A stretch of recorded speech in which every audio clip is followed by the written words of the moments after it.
Hello and welcome to all our viewers in Nigeria and around the world to Midday News on Global Television, coming to you live from the nation's capital, Abuja. I am Jumai Manson. Now, a quick reminder that Global Television is on DSTV channel 365 and Star Times channel 276. Now the news in full. The leadership crisis rocking the Labour Party has taken a new turn as the fraction led by Nnamdi Usman calls on the Nigerian police to arrest Julius Abure over alleged impersonation. Political correspondent Ubong Usoro tells us more.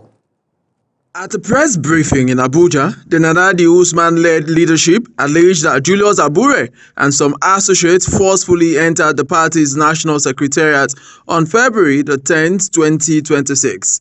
They alleged that part of the building was vandalized and valuables removed. And in essence, you can see that you just ask a question, what have we done? People came here, buckled the office. That same day, they gave a press conference and they've gone into hiding. And we are telling you that we have reported to the police. We are not going to go and arrest them ourselves. Also speaking, the party's national youth leader, Erabe Anselm, condemned the incident and urged security agencies to act swiftly to prevent further breakdown of order. He called for due process and appealed to members to remain calm as efforts continue to address the leadership disputes. However, we have begun to provide effective leadership.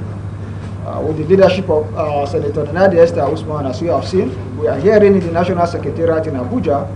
The state structures are equally active now. The membership drive is already on since 17th of December, and it continues to the National Convention up to the 2027 general elections. Meanwhile, the Nnamdi Usman leadership has fixed March 14, 2026 for World Congresses and April the 25th, 2026 for its national convention. Ubong Usoro for Global Television News. Kano State Governor Abba Kabir Yusuf has officially defected to the All Progressive Congress, straightening his collaboration with the ruling party. The ceremony held in Kano was attended by tough government officials, party leaders, and thousands of supporters. Kabir Hassan reports.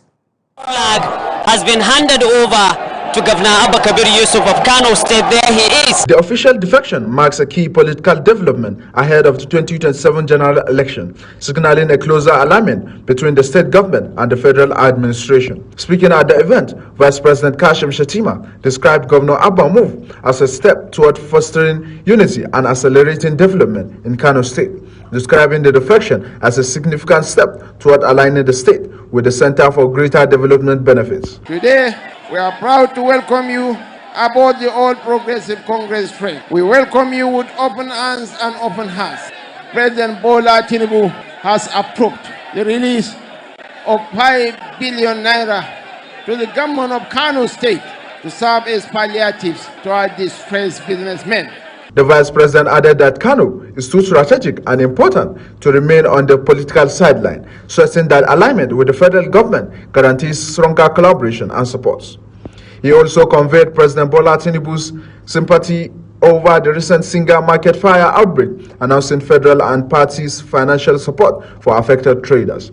In his speech, Kano State Governor said the move is aimed at repositioning the state for greater development and federal collaboration. He described the decision as one driven by responsibility, not personal ambition, stressing that Kano people want result, not political arguments. The development today is driven by alignment, by cooperation, and access to national opportunities. That reality informed our decision to align Kano State with the APC. Speaking on Abba defection, the former chairman of the All Progressive Congress, Abdullahi Ganduje, described the move as a major boost for the party in Kano and northern Nigeria.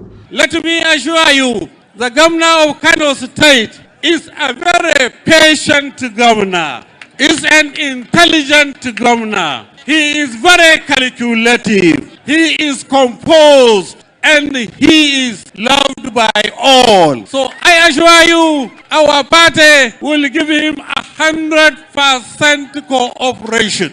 The APC national chairman, Nintaye Yilwada, has endorsed President Bola Tinubu and praised Governor Abba Kabir Yusuf for joining the ruling party. Speaking to party leaders, Yilwada highlighted Kano's commercial significance and urged residents to support President's development agenda, assuring continuous backing for Governor Abba to bring more federal opportunities to the state. Mr. Governor, you have made the right move. Mr. Governor, it's the right time for you to move. Mr. Governor, not just the right time, but you move to the right party. Mr. Governor, you are going to have the right dividends, right outcome for your movement to the APC. The official defection ceremony was attended by dignitaries from across the country, including National Assembly members to state governors, as well as ministers and party leaders. Kabir Hassan, reporting for Global TV News. The federal government has intensified efforts to rehabilitate critical road infrastructure in Adamawa State as part of ongoing interventions under the Renewed Hope agenda. Officials from the Federal Ministry of Works commissioned completed projects and inspected major ongoing road works across the state. Again, Kabir Hassan tells us more. The project, originally awarded in 2017 at a cost of 9 billion naira, has undergone several adjustments due to changes in scope, inflation, and engineering modification. The contract sum now stands at 43 billion naira. As top on the list is the Cham-Numan section of the Gombe-Yola Road, a vital corridor linking Gombe and Adamawa states. Briefing journalists, the Federal Controller of Works in Adamawa, Engineer Dimas Tuwei, described the road as an economic lifeline that has suffered years of neglect. The idea about this emergency strokes special intervention projects immediately after the statute of this government, what brought it was the quantum of projects inherited by this administration. They were up to over 2,000 projects inherited, net overhang of over 13 trillion naira. So the government of the day thought it wise to prioritize those areas that are critically felt, and motorists were having issues to make them more durable so that Nigeria will have seamless travel. The contractor, CGC Nigeria Limited, also reaffirmed its commitment to completing the project, assuring that work is progressing steadily. Meanwhile, another intervention, the Jabi-Labba Road, has reached about 40% completion and is expected to be delivered within the next 3 months or 4. Engineering bodies in the state expressed satisfaction with the quality of execution. As part of the visit, the team also commissioned the rehabilitated doctor's quarters in Yola, a project aimed at reducing flooding and improve access in the area. Officials say the project formed part of over 200 emergency and special intervention works nationwide, aimed at improving connectivity, boosting economic activities, and enhancing living conditions. Kabir Hassan, reporting for Global TV News. The Senate has approved the 140 billion naira 2026 budget proposal of the North Central Development Commission, with a strong directive for the Commission to prioritize agriculture and security across the North Central region. The charge was given by the chairman of the Senate Committee on NCDC, Senator Titus Zam, during the Commission's budget defense at the National Assembly. National Assembly correspondent Anete Patrick reports. Lawmakers emphasized the need for strategic investments that directly address food security challenges and the prevailing security concerns within the zone. Shortly after the session commenced, the committee moved into a closed-door meeting to scrutinize the proposals. Addressing journalists after deliberations, Senator Zam disclosed that the panel examined all budgetary allocations and found them aligned with the developmental needs of the region. For this commission, you know that North Central is mostly agricultural, and so agriculture must take a pride of place, and it has been so embedded in their budget. But the budget approval was not without controversy, as a mild drama unfolded moments after the session ended. The senator representing Kogi Central, Natasha Akpoti-Udoha, reportedly confronted the office of the committee chairman over the scheduling of the meeting in her absence. The budget defense later for 10 a.m. concluded shortly after 11 a.m. However, Senator Akpoti-Udoha was said to have arrived around noon, expressing displeasure that the exercise had been concluded before her arrival. It will never happen that I will not be undermined. Because you guys, no. There's no problem. Whatever it will take, I think will not be treated like second class. The development added a dramatic twist to what had otherwise been a routine budget defense session. From the National Assembly, Annie T. Patrick, reporting for Global TV News. Over now to the Joint Committee of the Senate and House of Representatives on Army has resolved to increase the proposed 2026 budget of the Nigerian Army to address the nation's security situation following the declaration of a state of emergency by President Bola Ahmed Tinubu months ago. The resolution was reached during the 2026 budget defense session with the Nigerian Army co-chaired by Senate Committee Chairman Senator Abdulaziz Yaradua and House Committee Chairman Honorable Aminu Balele. Again, National Assembly correspondent Anete Patrick reports. Lawmakers observed that about 70% of the 2025 budget had been rolled over into the 2026 fiscal framework, raising concerns that the appropriation did not adequately capture the financial implications of the emergency declared by the president. The committee stressed the urgency of adjusting the budget through a supplementary appropriation to meet emerging security demands. The Joint Committee also resolved to invite the Minister of Finance and the Minister of Budget and Economic Planning to appear before it to explain issues surrounding the release of funds to the Army, amid concerns that delayed releases were affecting operations, logistics, and infrastructure developments. And this budget 2026, as far as we are concerned, does not reflect the state of emergency we are talking about. So the thinking of the Senate and the House of Reps is that there should be a supplementary to reflect the state of emergency that has been declared by Mr. President. Strong collaboration with our counterparts in the Senate will keep our oversight and budgetary approaches responsive and forward-looking, so that the 2026 budget tangibly enhance the operational capacity of the Nigerian Army and assist in addressing some of our security challenges. The Chief of Army Staff, who also attended the session in person, later presented detailed operational achievements during a closed-door meeting, with journalists asked to step out briefly due to the sensitivity of the discussions.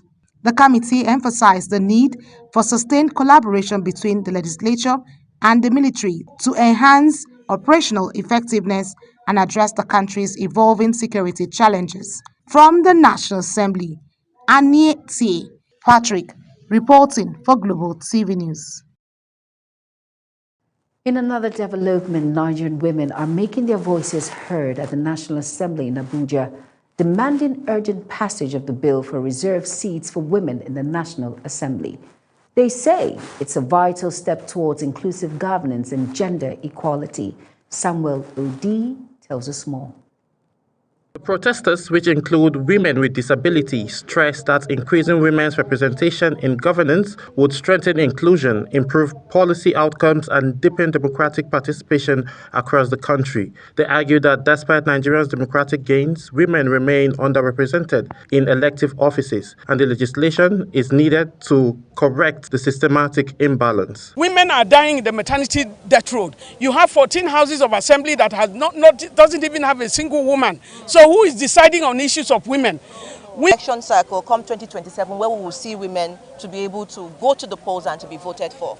And so a word of caution is the timeliness. We are asking them to please look at the timelines, look at the urgency of the bill and the ability to pass this bill in enough time for women to participate, even at the primaries at the political party level. Speakers at the rally noted that the countries like Rwanda have recorded remarkable progress in women's preliminary representation through affirmative action policies, urging Nigeria to follow similar models. They also appealed to the leadership of the National Assembly of Nigeria to treat the bill as a matter of national urgency. In every country there is a budget. So I believe the budget will be increased to accommodate more women in the National Assembly and the state houses of assembly. Nigerian women make almost half of Nigeria's population. We are the ones that give you the vote. We are tired of dancing and singing at campaigns. We want to be part of decision making. If you reserve it. Addressing the demonstrators on behalf of the leadership of the House of Representatives, spokesperson Honorable Akin Rotimi assured them that the National Assembly remains committed to constitutional reforms that promote inclusiveness. He disclosed that about 40 bills would soon be subjected to electronic voting as part of the ongoing amendments of 1999 Constitution. He urged the groups to sustain engagement with lawmakers while assuring them that their demands were receiving attention. I want you to know that we have heard you, we have listened to you, and this has been reflected in the constitutional amendment bills that are currently before the National Assembly. As constitutional amendments gather momentum, the push for reserved seats for women is fast becoming the defining test of Nigeria's commitment to inclusive governance. Samuel Odi for Global Television News. Former Governor of Kaduna State, Nasiru El-Rufai, has honored an invitation extended to him by the Economic and Financial Crimes Commission, EFCC. His arrival at the Commission's office was greeted by protests and counter-protests, which reportedly created a tense atmosphere around the Commission's office in Jabi, although activities remained largely peaceful. Uyi Agbomofuegbe completes the report. Supporters and critics of El-Rufai had converged on the headquarters of the commission as the former governor arrived. The protesters were, however, divided in their demands, with some demonstrating in support of El-Rufai, while a civil society group, Mega National Movement for Good Governance, called on the Anti-Graft Agency to subject the former Federal Capital Territory minister to a thorough investigation. Global Television spoke exclusively with EFCC's head of media and publicity, Dele Oyewale, who confirmed that El-Rufai was being interrogated by investigators. He was invited to offer some clarifications, explanations over some issues, and he honored the invitation and is with our investigators as we are talking. Oyewale also assured the public that due process and fairness will guide the Commission's handling of the case, stating that the laws of the land are clear on the allegations that have been advanced against El-Rufai. We told them that yes, the EFCC will do the needful, and we will leave no stone unturned in addressing all of the issues that are peculiar to his invitation by the Commission. So we will do it as we normally do it, and our professional pedigree will be brought to bear, and the nation will eventually know that the Commission is acting in its best interest. As Nigerians await the outcome of the interrogation, all eyes will once again be on the EFCC. Uyi Agbomofuegbe, reporting for Global TV News. Meanwhile, former Kaduna State Governor Nasiru El-Rufai has been detained at the headquarters of the Economic and Financial Crimes Commission in Abuja after hours of interrogation over an alleged 432 billion naira corruption probe. El-Rufai, a chieftain of the African Democratic Congress, is also expected to face criminal persecutions over the alleged bugging of the National Security Advisor Nuhu Rabado's phone. Muslims in Sokoto State are preparing for the holy month of Ramadan. This comes weeks after U.S. airstrikes targeted suspected Islamic militants in the area. Mukhtar Qasim tells us more. Sokoto, home of the Sultan of Sokoto and spiritual leader of Nigerian Muslims, is getting up for Ramadan following surprise U.S. airstrikes on Christmas Day that authorities say targeted Islamic State-linked enclaves in Tangaza district. Although largely spared the worst of insurgency and banditry seen in other northern states, the strikes about 75 kilometers from the state capital have left many residents shocked and reflective as the fasting month approaches. At the Abu Huraira Central Mosque, worshippers filled the prayer hall with clerics preaching peace, charity, and unity as central themes for Ramadan. 3 residents who spoke expressed cautious optimism that the holy month could usher in lasting calm. So the prayers, yes, will continue from, currently people are still praying vehemently that may the insurgency come to an end. We have peace restored in the state and the country at large.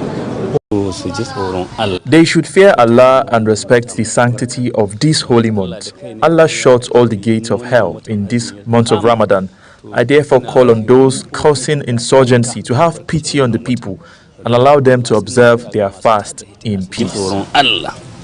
So we don't expect any evil thing to happen. And by the grace of God, nothing will happen.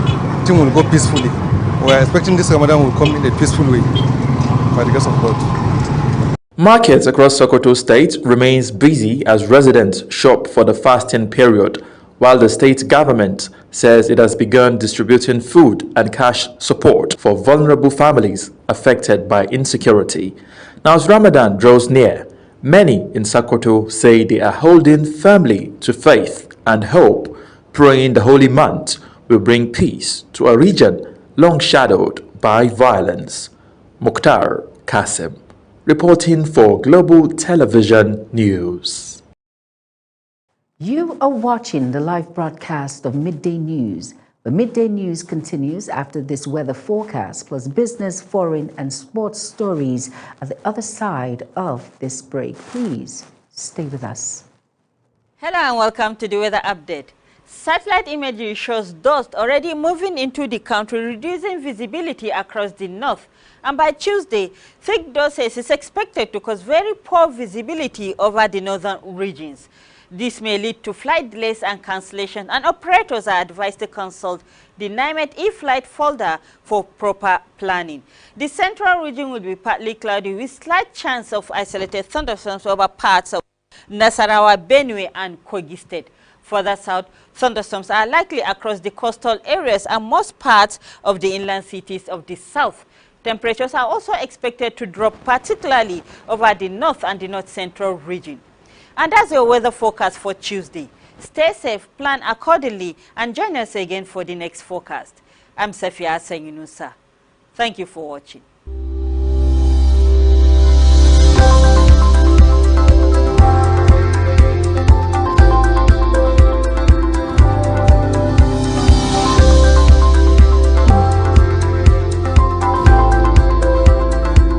You're welcome back, and if you're just tuning in, this is Midday News on Global Television.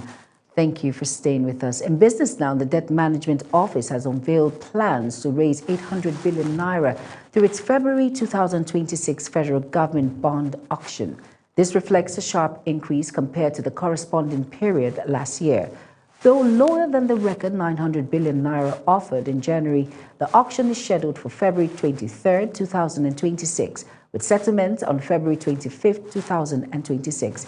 In February 2025, the Debt Management Office offered 350 billion naira, comprising 200 billion naira of 19.30% FGN April 2029, 5-year reopening, and 150 billion naira of 18.50% FGN February 2031, 7-year reopening. The governor of the Central Bank of Nigeria, Olayemi Cardoso, has said the bank will strengthen cooperation with continental partners following Nigeria's approval as a permanent member of the board of the African Monetary Institute. In a statement disclosed by the Apex Bank, the decision was taken at the 39th ordinary session of the Assembly of the African Union in February, following earlier adoption by the AU Executive Council at its 48th ordinary session. African Monetary Institute, established under the African Union's financial institution framework, serves as a pursuer to the African Central Bank, which will be headquarters in Abuja. Cardoso described the approval as a landmark in Africa's financial integration drive and a boost to Nigeria's continental standing. On the forum 76, kindly follow 76. Kindly follow us across all social media platforms now showing on your screen by using @Global TV NG. I am Jumai Manson. Thank you for watching. Good afternoon.